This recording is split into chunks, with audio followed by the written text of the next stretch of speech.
So now, to do that training, on the verge of dying, it could be, I don't mean everybody would be the same, but it could be, you never know, it could be worse because people might be having a grave illness, but you still wanted your mind to be calm, right?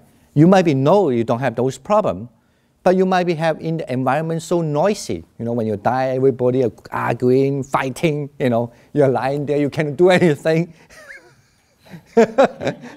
Right? You have to prepare that. Okay, here, okay, my focus. You could be not because of that, maybe because about when you're on the verge of, you're doing fine. At the end, your son or your daughter, or maybe someone else, tell or just whispering in your ears, say, I know you are going now, but I need to confess. I use all your money.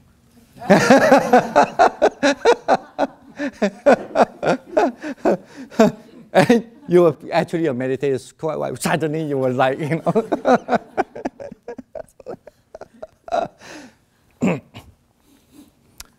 I mean, why I want to say this, because you have to think that actually every sit when you're doing your meditation, every sit, you might have a different thing comes to your mind. If you compare to the real life, this is nothing. Get it now? So, but of course, that's how you have to learn from the scratch.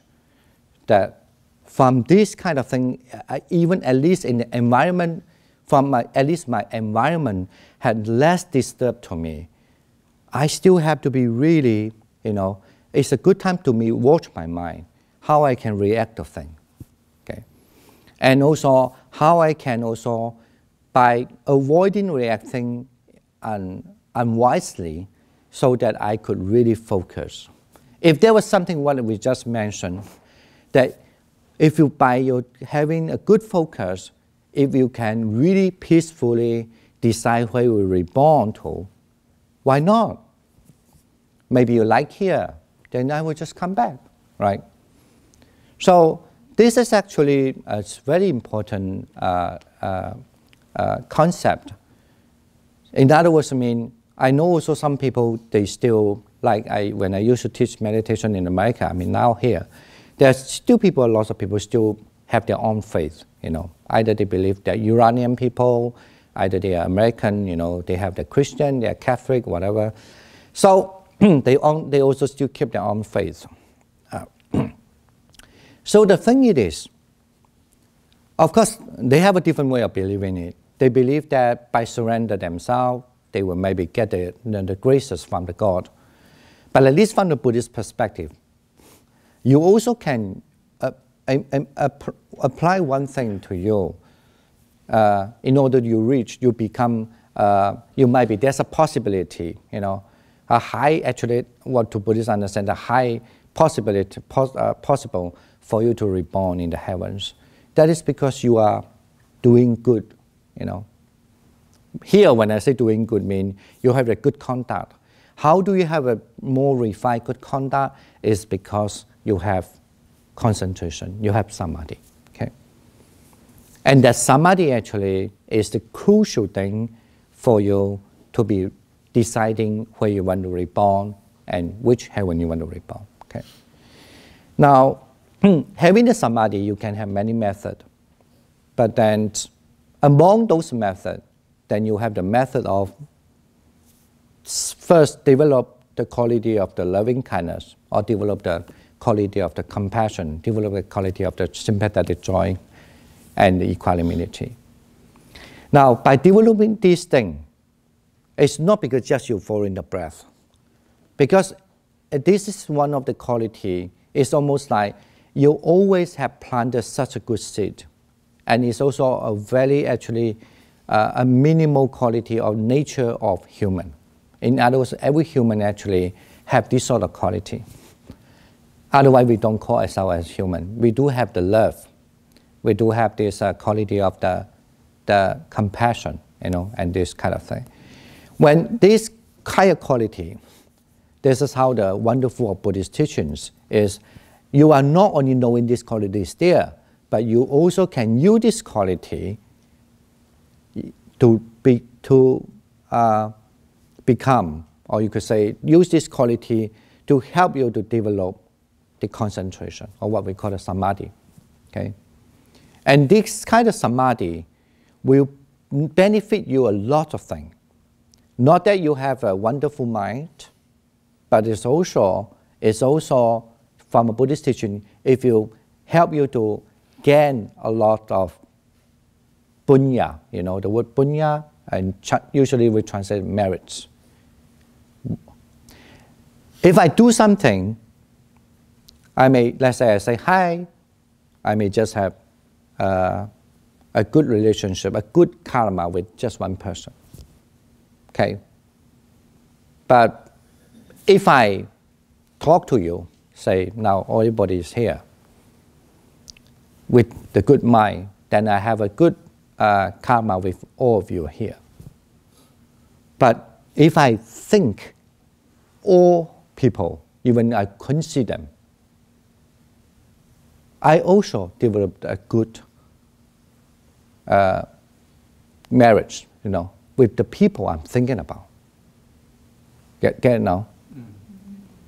So, at least from a Buddhist perspective, or the Sutta perspective, the Buddha did say that there was a time when he was born, before he became a Buddha, when he was a Bodhisattva.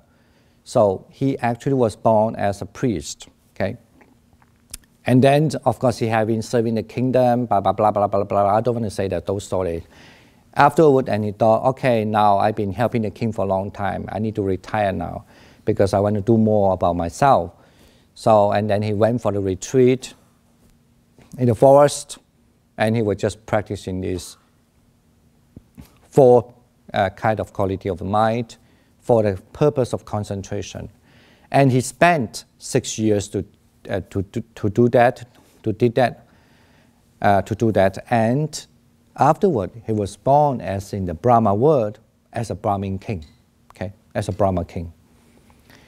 So what he wanted to say actually is that he wanted to say, but this is also how the Buddhist traditional believe that, because if anybody who wanted to be a ruler in the future, or even if you were born to the heavens, but you are not just because you're born to heaven to live there, but you become a powerful divine beings, you have to practice the Brahma Vihara. And because the Brahma Vihara is not just serve as a method for someone who have a concentration, but while you're practicing also, you're actually making connection to the people. You are making a connection to the sentient beings. When you're making this connection to those sentient beings, you actually, you know, like you're making a connection. So those are build up your good merits. And this is one reason why, especially when you practice, later on you will learn it. Like yesterday you learned that already.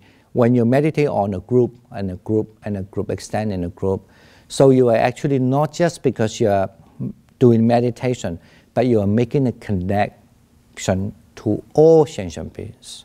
So, and that itself not just helping you to consolidate your meditation skill, but is also actually gaining the merit by itself. Maybe the one few things I need to mention that also, besides that kind of name, why it called Brahma Vihara means you can live like a divine beings. It also means that when your practice is well enough, and you can be born to the Brahma world, but not just as a normal folk, but you will be at least the minister of the Brahma world. Okay, that is at least I don't know whether that is what, but I mean, important is that's how the Buddha message is saying about how important the Brahma world is about. And also, they had another name of practice in the Brahma world is called Abrahmana Citta. It means immeasurable mind. Okay. Why it is also called immeasurable mind? Because when you meditate, actually, you are taking immeasurable immeasurable beings as your meditation object. That's why it's called immeasurable mind. So, like you extend your meditation to the one boundary to another boundary, up to the whole earth, whole world. And even if you learn how to extend it beyond the earth, for example, like that, so that actually you take every being as your meditation object. That's why it becomes, there's no way to count, there's no way to count how many are they. So that's why it's called immeasurable. Okay? And it's also why it's called immeasurable, because while you're doing this kind of meditation, you are not developing a good feeling only, but you also cut off your, what we call perplexity, prabanja in Sanskrit, or Pali was called prabanja, okay, prabanja in Sanskrit. That's called perplexity. In Chinese called xi lun, okay. You also cut off this sort of, in other words, mean you cut off your worries and your conjecture, okay. But while you're doing that, you are not thinking, what is this person, how that person, and what he's doing, and so forth. You just cut off all this sort of, what we call the conjecture, sometimes you could say. But generally we translate as perplexity. Because because that's really important for practice Buddhism, to cut off those things.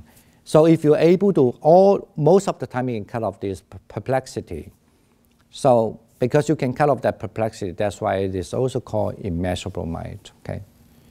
In Chinese called 因为你能断这个细论，好，不管是因为有情的细论或者见的细论，所以叫做无量，啊，这样 ，OK， 因为细论是无量的，而你能断了这些无量的细论，所以叫做无量，所以叫四无量心，啊，这个意思。And maybe the last thing I want to say is a story to end it, because people listen to the theory is very boring. Okay, one of the story I usually like it very much. I used to say that story a lot, but I just gather some of you may never heard that story before. Well, actually, the story, because definitely the story is very useful, I think, for your daily life too. Okay, the story will begin with a woman who is very rich, very beautiful, and particularly is very kind. And everybody think that she is really a woman who married to a very rich family, and then she's very kind. She's a very soft-spoken person. However, one of her closer servant, okay, the name is called Kalu. You know, in India, when you say Kalu, it usually means dark, always refer to bad thing. Okay, unfortunately, luckily we don't have this. Anyway, that's how the culture is this thing.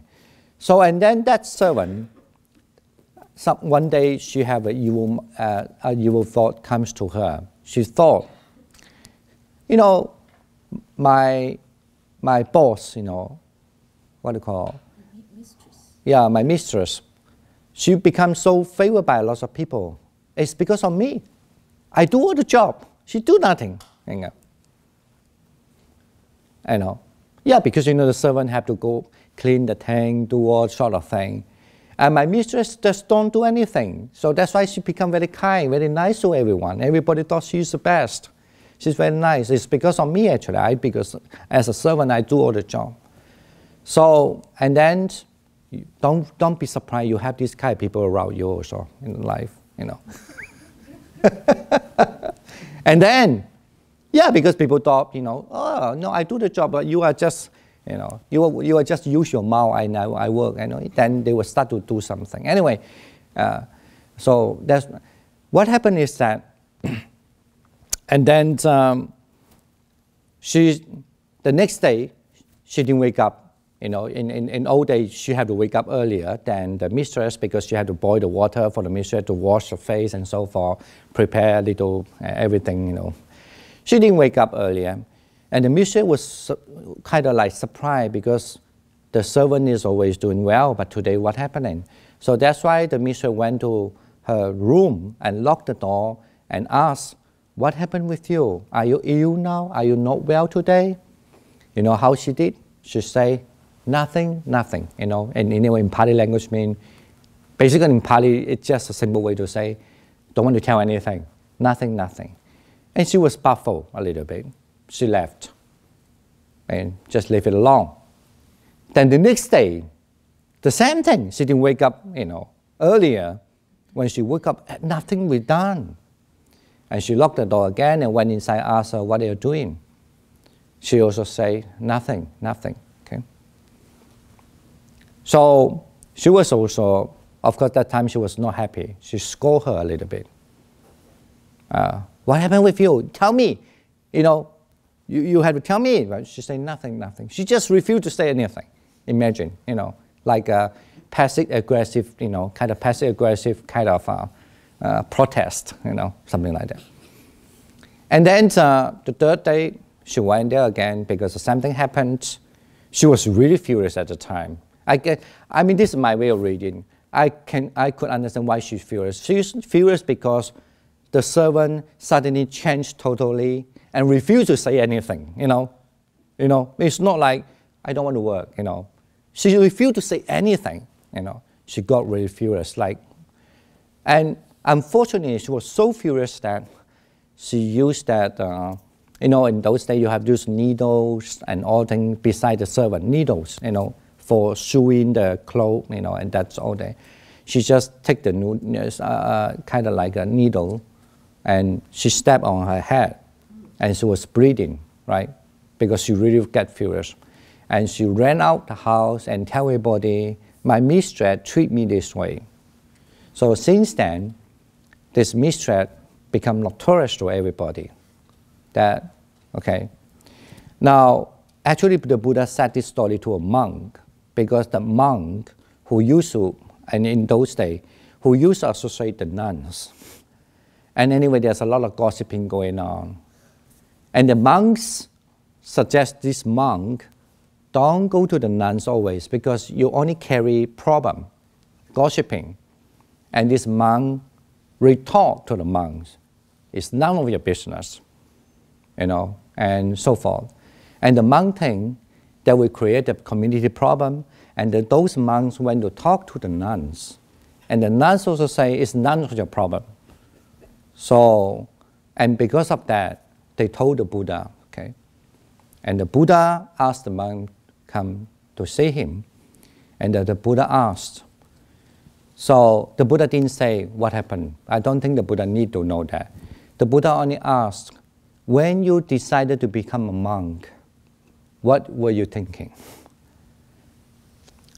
And he said, of course he just only say, I decided to become a monk because I want to attain enlightenment. I want to have a purified life. That's why I decided to become a monk. And then the Buddha, that's why the Buddha reminded him, if there was a case, you got to think, now this thing, when this thing happen, does this thing are good for your enlightenment or not? Okay, and of course he just he didn't say much. He was just silent, and that's how actually then the Buddha tell him this story. The funny part is actually the story stopped here. So, what does it tell us? I think, okay, of course the Buddha did say something in the further, but nothing more comment about the story. That's actually the story was told by the Buddha. I think that might be something true, must be very famous woman at the place and those days must be, and something happened. And unfortunately, everybody now have a very different way of looking at that woman now, the mistress, as she's an evil mistress, actually. Now, imagine that if the mistress, she knows the servant having a bad mind, having that evil mind, wanted to, because she was evil, she was thinking, I'm the servant, actually, all my success is not you, it's because of me. And if she understands that, what she would treat it, for example, let's say that she overheard the mistress say, you know, from tomorrow, I'm going to do something bad to my mistress.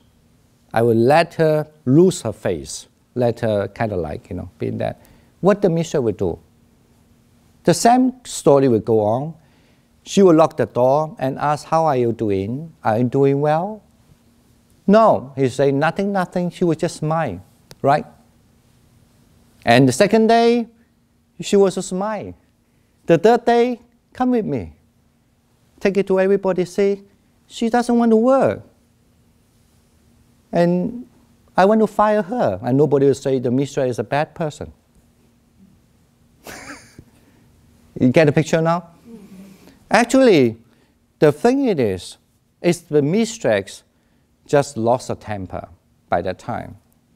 But unfortunately, that when she lost her temper, yeah, somehow she lost her temper. It's not a good thing too, but because she hurt that servant. But at the same time, because she lost her temper, and actually she lost all her reputation. Okay, and I don't know whether that story gives you any good meanings there or not, but you know, but the story, what I learned at least, okay. Actually, the story is to do with the Brahma Vihara meditation. So what I learned is from the story is that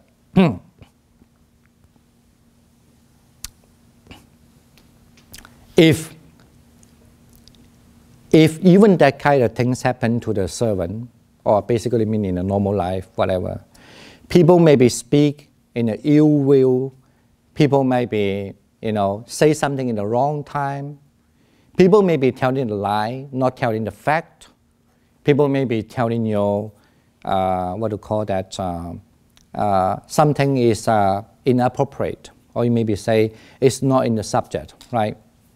People maybe say something to you with the ill mind, not necessarily with the kind mind. In other words, not necessarily with the loving kindness mind. But if you just have one reaction to them, that is loving kindness, you will actually be free from all the problems. Get it now? Mm-hmm. But you do have people come to talk to you. They pretend very nice. Aya, Bante. And blah, blah, blah, blah, blah, right? No, I know very well. Actually, she come with a bad intention. She pretend like give you nice thing to eat, but she have a different purpose. But sometimes, even for her own sake, it's fine, I can understand. But sometimes actually it's going to make you in trouble, you know. But what do? You're angry with her? No, you're just loving kindness. You know everything. Sometimes not necessarily they're bad, they're good mind, but they just say something in the wrong place. You know what I'm saying, right? You know, and because some people are like that. They don't have the sense, right? A certain type of sense. They speak anything they like to speak. They call wind blow, right? It's called wind blow, huh? Like wind blow, right? So or sometimes people actually just like to say something nonsense too. It's just, I know, some people. And sometimes some people just like to lie. They don't like to tell the truth.